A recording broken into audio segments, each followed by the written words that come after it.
So recently I actually got done rewatching G.I. Joe Renegades. Yeah, it's only has one season. It was during the time Transformers Prime came out.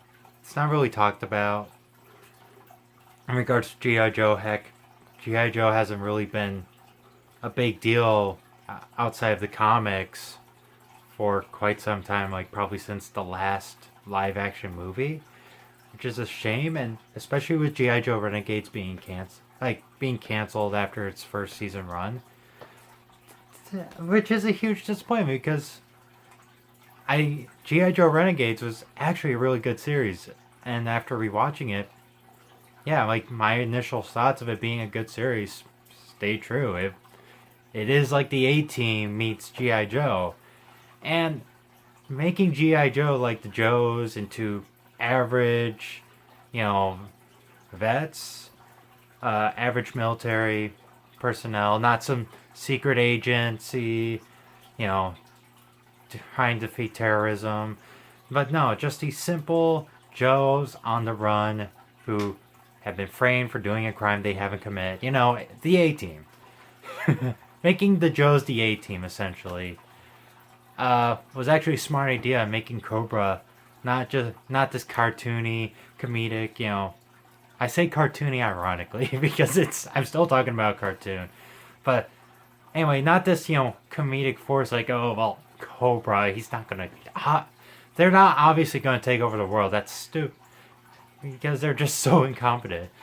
Especially their commander. No, this one, they pretty much have the world taken over to an extent. They're a huge multi-million corporation that has branches across all over the world. They are leading in medicine and technology. They pretty much have everyone in their pockets almost. And they're just that one step closer to actually taking over the world. And G.I. Joe Renegades is actually a really good underdog story as well. It has a lot of social commentary, and I think part of the reason why it got canceled was nobody's really interested in G.I. Joe that much anymore.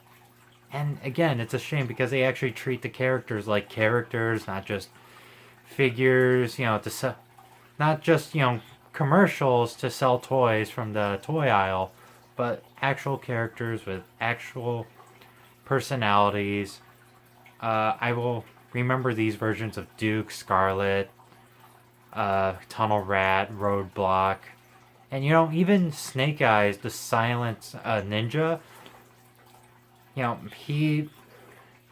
He's definitely he's still silent, but there's still enough personality. Like you get who he is in this cartoon, and treating Snake Eyes, a character that doesn't show, who always wears a mask, and so he doesn't show emotion. He doesn't speak.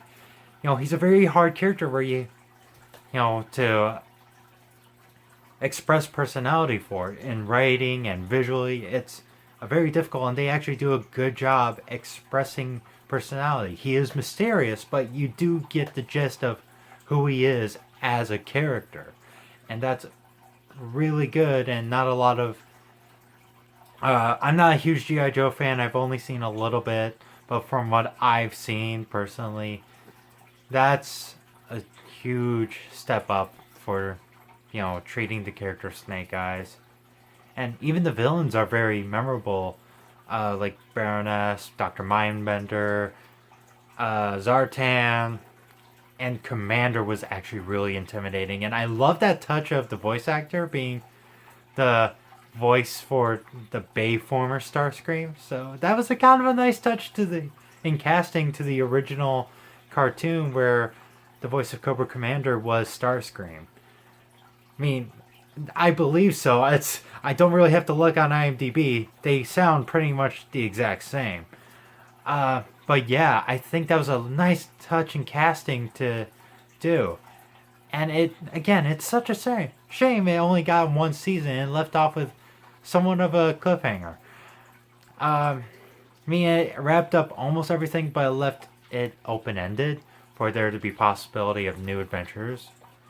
And, you know, I just want to express my love of G.I. Joe Renegades. Even though the animation might not be the best, I believe how they took the storytelling direction for G.I. Joe was a good was definitely a good way of revamping the G.I. Joe line.